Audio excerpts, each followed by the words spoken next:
Gente, eu gostaria de ler, não vai ser tudo, porque o livro é grande, mas assim, algumas partes do livro Judaísmo Nazareno, escrito por Tzadok Ben-Derer, e falar um pouco sobre Yeshua, Jesus, né? Conhecido pelas nações com o nome de Jesus, pelo menos no português, espanhol, inglês e acho que mais algumas outras, né? Mas sabemos que cada língua eles fizeram deu um nome para Jesus. Não vamos discutir isso aqui sobre a tradução, porque eu vejo muita discussão desnecessária, né?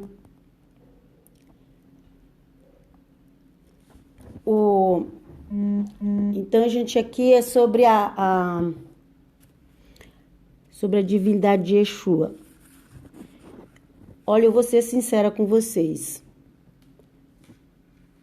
Só crê em Yeshua como Messias de verdade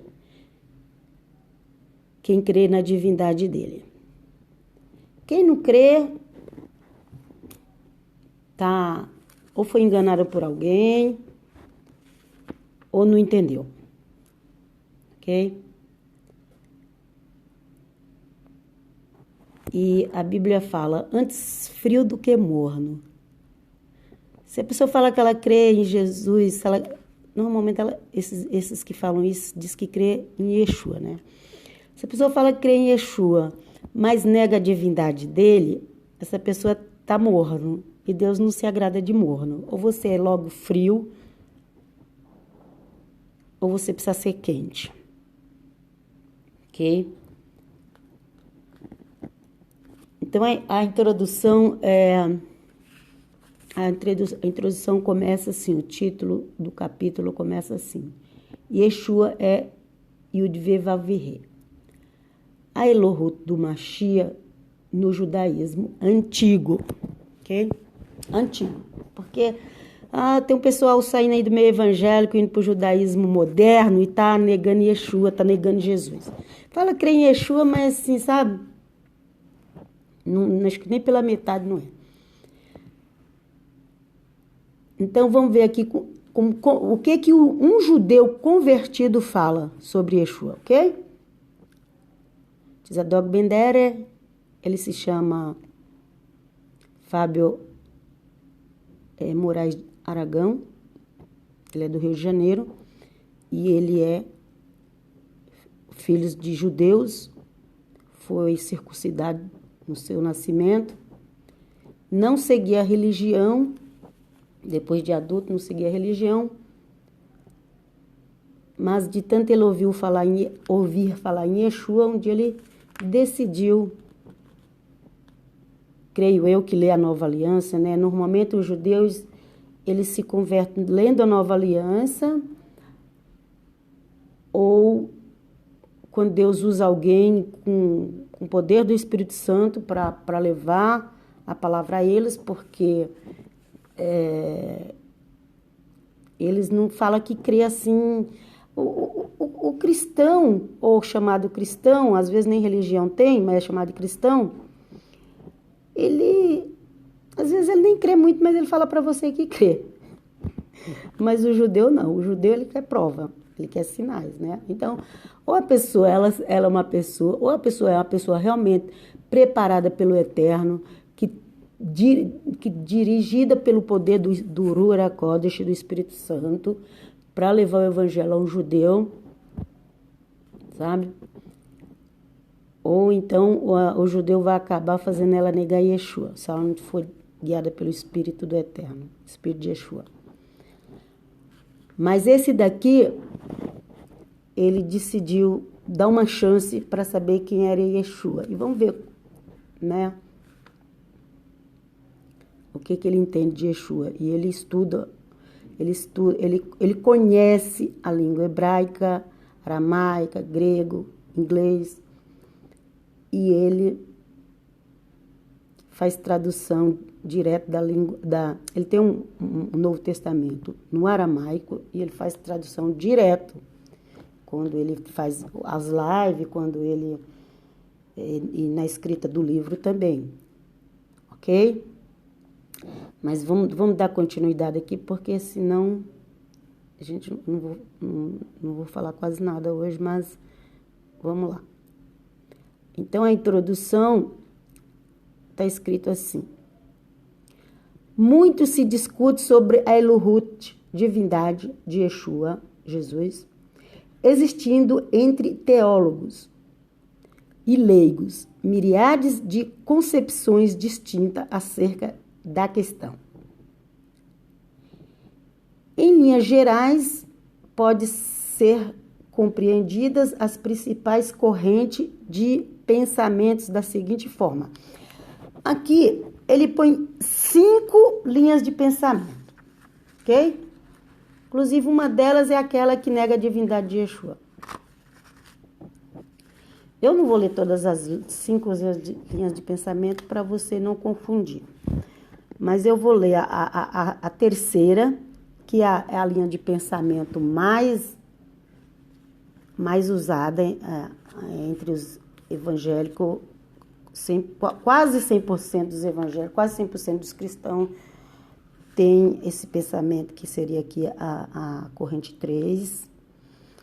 E o Tzadok, estudando a palavra do Eterno, o Tzadok, o pensamento dele seria a última corrente, que é a corrente 5.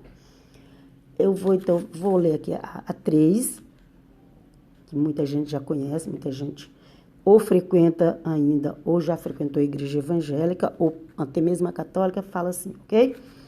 Então, a terceira corrente, como eu disse, eu não vou falar as outras correntes, porque tem pouca diferença, então, para não confundir a cabeça, eu vou ficar só na terceira e na quinta. Então, a terceira corrente, ela é muito conhecida, como eu já falei. A doutrina da Trindade vislumbra Deus como sendo composto de 3 pessoas divinas em unidade essencial e eterna. Existe um eterno, porém, esta unidade é constituída de 3 pessoas diferentes. Então, seria a pessoa do Pai, a pessoa do Filho e a pessoa do Espírito Santo, ok? Todo mundo que é de igreja evangélica, ou até mesmo a católica, sabe disso. E essas palavras aqui, vai ter palavra que é eu que estou falando. Mas deixa eu... Cadê? Onde eu parei? Da pessoa, né? Do Pai, do Filho e do Espírito Santo.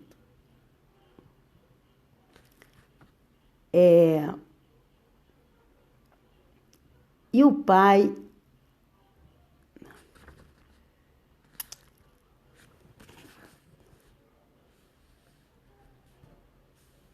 Então, eu vou reler de novo, porque eu me perdi aqui na leitura e eu não gosto disso, de deixar a coisa assim atrapalhada. A doutrina da Trindade vislumbra Deus como sendo composto de 3 pessoas divinas, em unidade essencial e eterna. Existe um eterno, que seria Deus, ou Adonai, ou Yahvé, eu que estou completando, ok? Porém, esta unidade é constituída de 3 pessoas diferentes, ok? Então, que seria a pessoa do Pai, a pessoa do Filho e a pessoa do Espírito Santo. E que possuem personalidades também distintas, ok? Então, essa é a doutrina da Trindade. E entre a doutrina da Trindade e as doutrinas que falam que Yeshua não é divino, se eu tivesse que escolher entre uma e outra, eu escolhia a da Trindade, ok? Mas agora vamos para a quinta, que é que eu consegui entender muita coisa sobre Jesus nessa quinta corrente, muita coisa eu consegui entender mais e assim E é maravilhoso quando a gente vai ver na revelação que o Eterno vai nos dando. Então, a quinta corrente fala assim, Yud vai reviver, Yavé, né? A gente coloca Yavé para dar sentido nas palavras. Eu que estou falando Yavé. Aqui tá só as letras. YHWH, que seria Yud Vav, ok? É um Echad. Echad é do jeito que a gente lê no português. Mas como no hebraico você não lê o C, quando tem um H na frente, você não lê o C. Então é Errad. E o H tem som de Ra, um Ra bem rápido, ok? Então quando tiver CH, você não lê o C. Pode ser, se tiver um Q, um K, se tiver um K na frente, se tiver um C na frente do H. Quando você for ler, você não lê o C ou o K que tiver. Você vai ler já o H com som de A. Então, aqui, lendo dessa forma, fica Errad. Que significa um. Ok? Porém, Yavé se revela de muitas maneiras aos homens, principalmente se manifesta por meio das Kenumê. Essa palavra Kenumê está no hebraico, que significa manifestações, ok? Essências, naturezas do Pai, do Filho e do Ruach HaKodesh. Então, a Trindade, ela fala que tem a pessoa do Pai, do Filho e do Espírito Santo.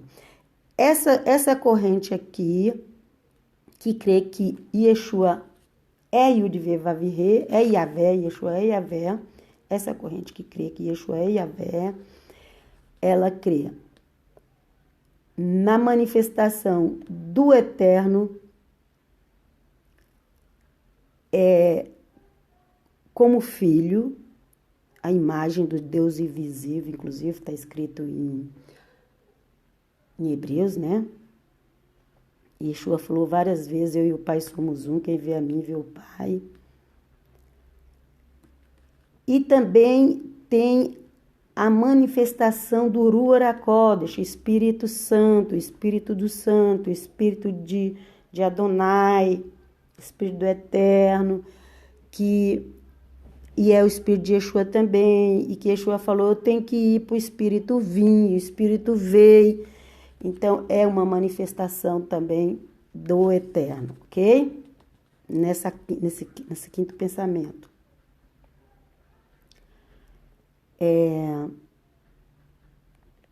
São manifestações diferentes, ok? E distintas, ok?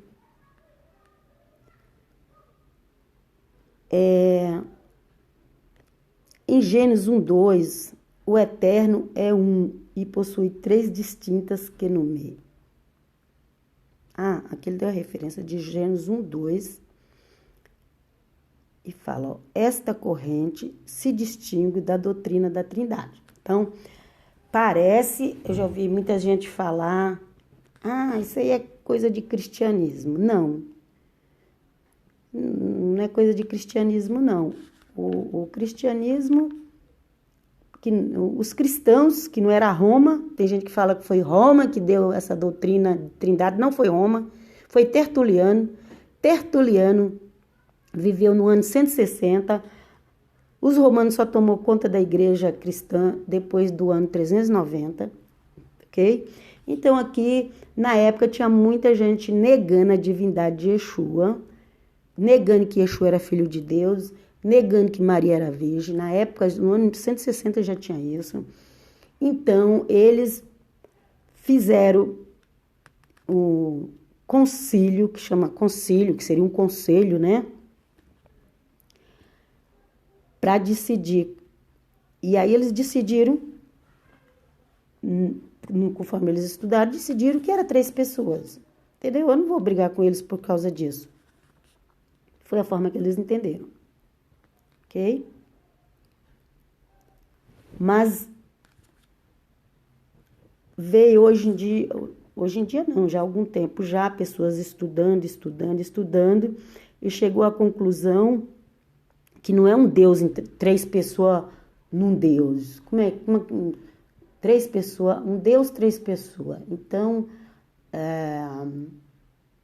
não, é um Deus com três manifestações diferentes. Tem mais manifestações de Deus, mas essas são as principais. Ok?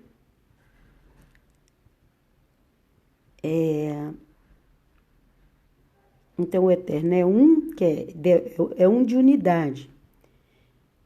E possui três distintas, que no meio, já falei, né? Que são as essências, a natureza.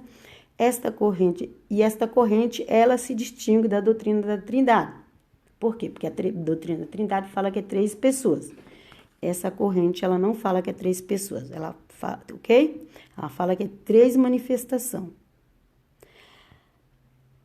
Olha, porque não crê em três pessoas com três personalidades distintas, mas tão somente em um único eterno, que se revela por meio de três manifestações essenciais, essências, naturezas, que chama Kenumê, no hebraico.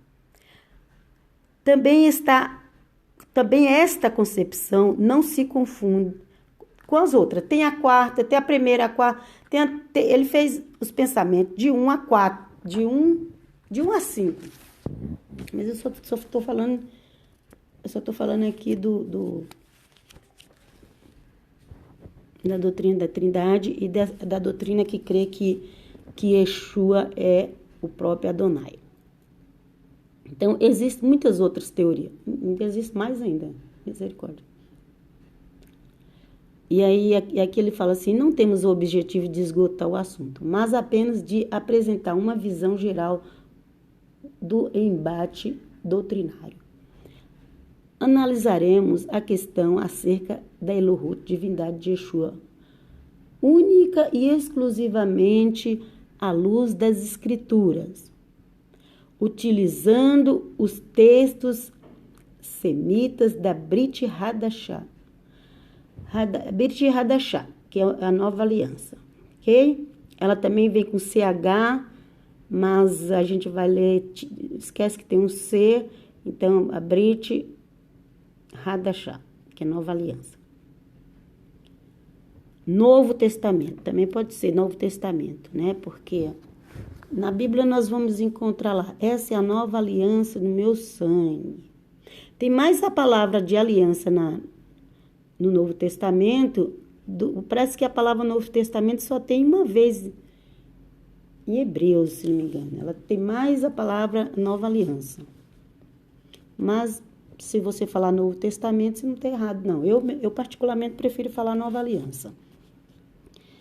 Bom, aí continuando aqui, em aramaico, posteriormente, o tema será analisado sobre a ótica do Taná. O Taná seria as escrituras antigas, seria o chamado Velho Testamento. Se você vê alguém falando Velho Testamento, não repete essa palavra, não. Eu acho... A palavra do Eterno não é velha, não. Ela é sempre nova. Ok? Então, quando está se tratando da palavra do Eterno, você pode até usar como as primeiras escrituras antigas, porque o Taná seria toda a antiga aliança, ok? Tem a Torá, mas a Torá é só os 5 primeiros livros. Então, quando a gente fala de toda a antiga aliança, Taná, no hebraico, que seria vamos usar a palavra antiga aliança. Agora, continuando aqui a leitura. O aramaico é bastante claro ao expressar que Yahvé é um e não 3 pessoas, manifestando-se por meio de 3 essências, natureza. Manifestação, ok? O Pai, o Filho, a Ruach Kodesh. Algumas pessoas falam a Ruach Kodesh, porque na tradução, essa palavra dá um sentido do feminino, ok? Eu acostumei tanto falar o Espírito Santo que eu falo Ruach HaKodesh, não falo Arua, eu falo Ruach HaKodesh.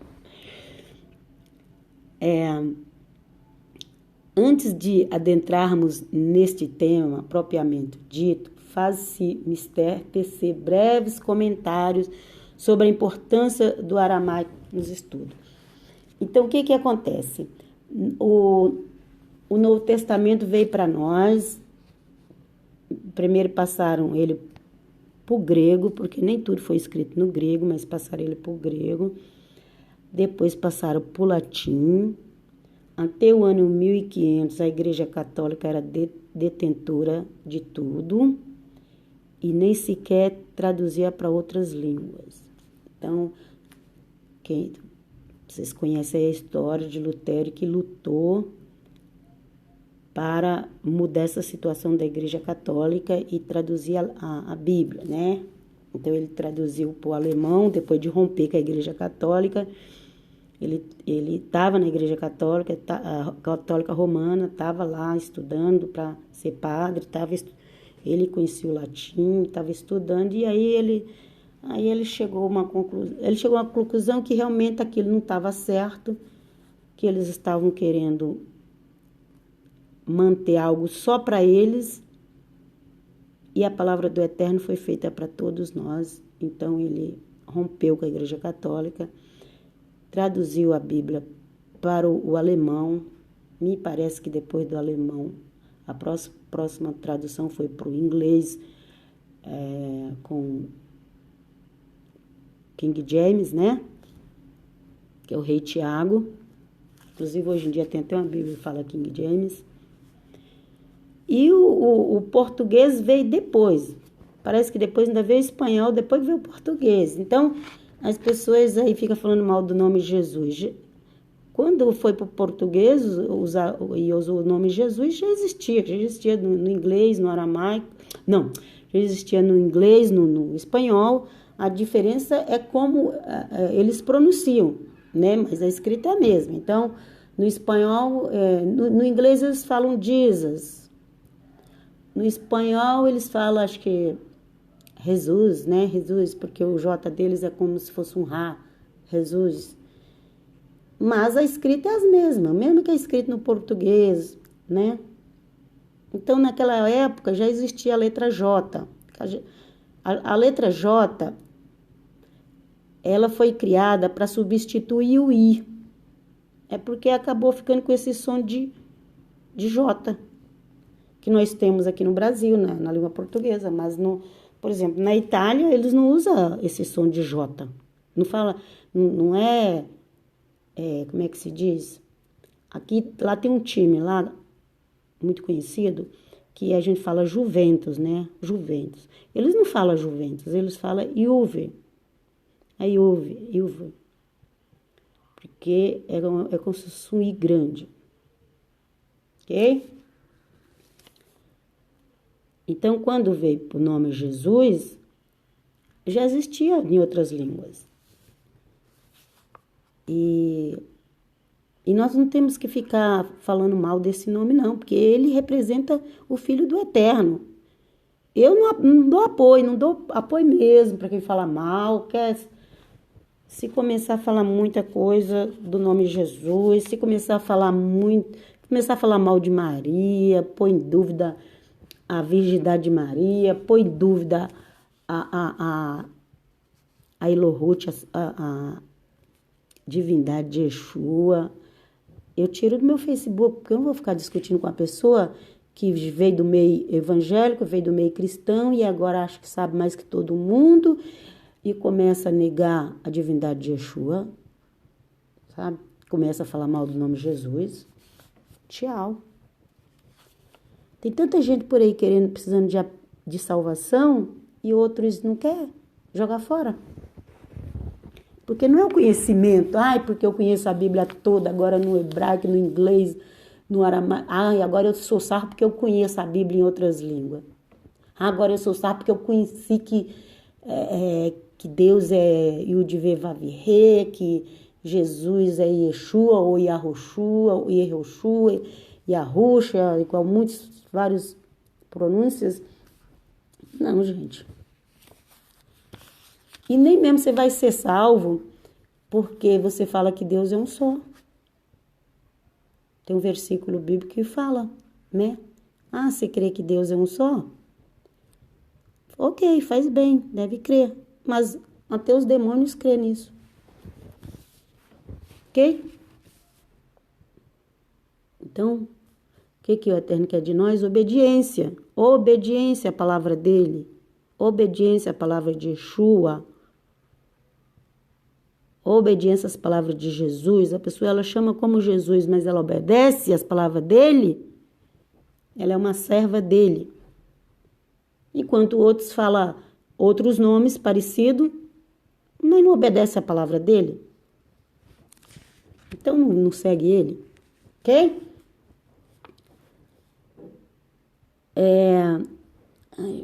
Aqui não marca os minutos. Quando é áudio, não marca os minutos.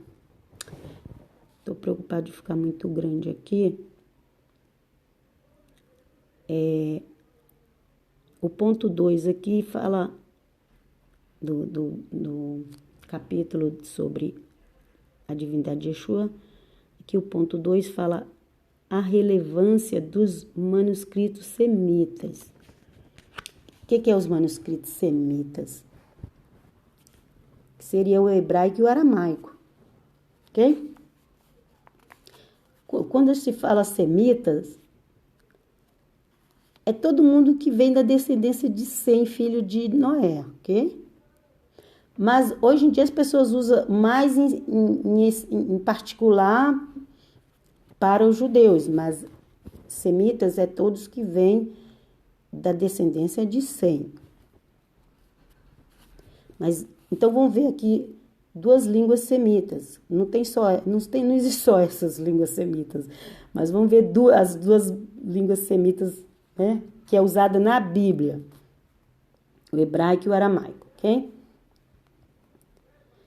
E caindo todos nós por terra, ouvi uma voz que me falava em língua hebraica.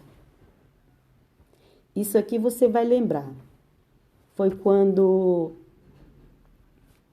o apóstolo Paulo, que estava indo em uma missão para prender os cristãos, os nazarenos, que naquela época eles não tinham nem nome de cristão ainda, eram os nazarenos, seguidores do caminho. Então o apóstolo Paulo, eles estavam indo numa missão para prender, porque ele acreditava, como muitos outros, que Yeshua ou Jesus, como nós conhecemos hoje, ele acreditava que era um falso Messias. Então ele queria colaborar com os religiosos e a lei da época, que queriam acabar com essa história de filho de Deus, que queria acabar com essa história que Yeshua era um Messias. Eles queriam apagar do planeta Terra essa história que Jesus é o Messias, que Yeshua ou outro nome conforme a tradução, ok?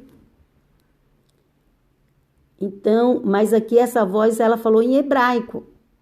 Aqui Yeshua já tinha subido aos céus, mas ele apareceu para o apóstolo Paulo, que era Saulo. Ó, e caindo todos nós por terra, aqui um versículo que está em Atos 26, 14. E caindo todos nós por terra, ouvi uma voz que me falava em língua hebraica. Saulo, por que me persegues? Uau, glória a Deus e aleluia, porque é feliz de quem Yeshua se apresenta. E aí a voz ainda falou mais. Dura coisa é recalcitrares contra os arguilhões. Está em Atos 26:14, ok? E tomando a mão, aqui já é outro versículo, e tomando a mão da menina, disse-lhes, Talita cumi, que é traduzido do aramaico. Então, aqui, Yeshua estava falando, aqui ele estava na terra ainda, antes da sua morte, na ressurreição daquela menina, e tomando-a pela mão, disse, Talita cumi, que é no aramaico. Então, Yeshua fala, aqui, Yeshua falava aramaico e falava hebraico. Aliás, Yeshua fala todas as línguas, ele é Yud-Vê-Vav-Vê. Mas como homem, nós estamos falando como homem, que ele deixou toda a sua glória e veio como homem, certo? E tomando a mão da menina, disse-lhe, Talita cumi, que traduzido do aramaico é, menina, a ti te digo, levanta-te.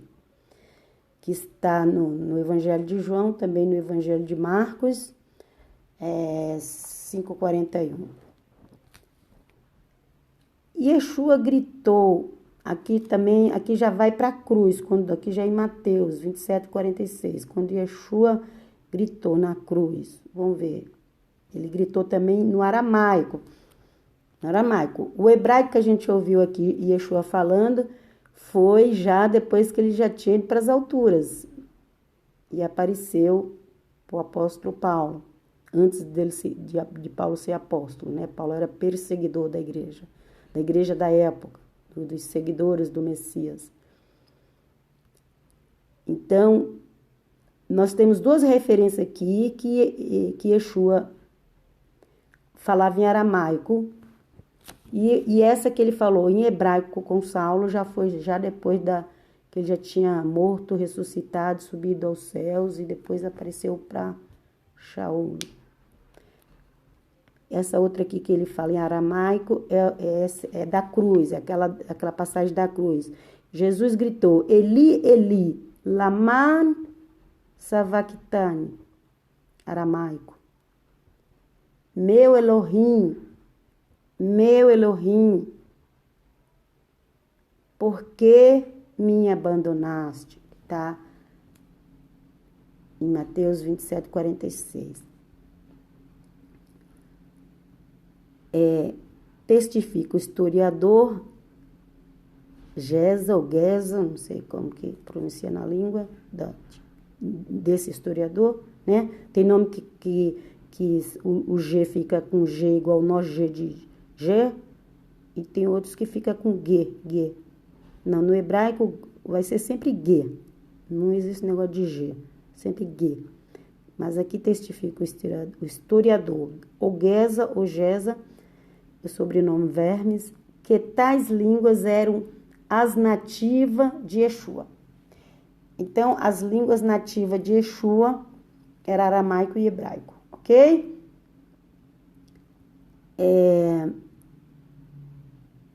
Deixa eu ver. Deixa eu terminar só esse pedacinho aqui, para não ficar muito grande esse áudio. Então, testifica o historiador que as línguas nativas de Yeshua era judaica, a civilização a que pertencia Jesus, bem como daqueles que o ouviram e seguiram, sua proveniência e sua província eram a Palestina, ok?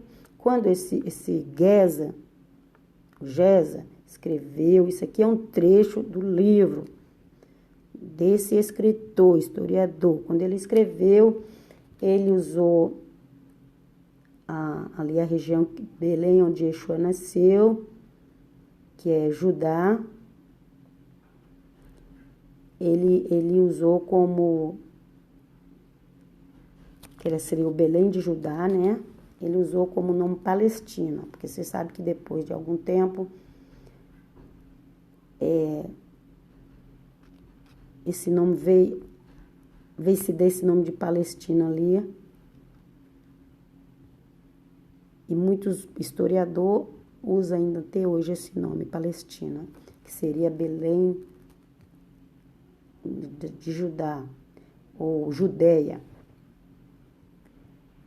Então, e Galileia, sua língua era o aramaico hebraico. Jesus e o mundo do judaísmo, edições de Loyola. Esse outro aqui, da Edições de Loyola, na página 37, tem um livro chamado Judaísmo, Edições Loyola, página 37. Então, ele fala que o aramaico e o hebraico era a língua que Yeshua, Jesus, falava aqui na terra. Eu vou parar por aqui, ainda tem mais falando sobre isso, mas a gente vai demorar muito. Depois eu continuo com a graça do eterno Deus amanhã, querendo Deus que eu venha continuar. Paz a todos, fiquem todos na Shalom do Eterno, quem for escutar. Shalom, shalom.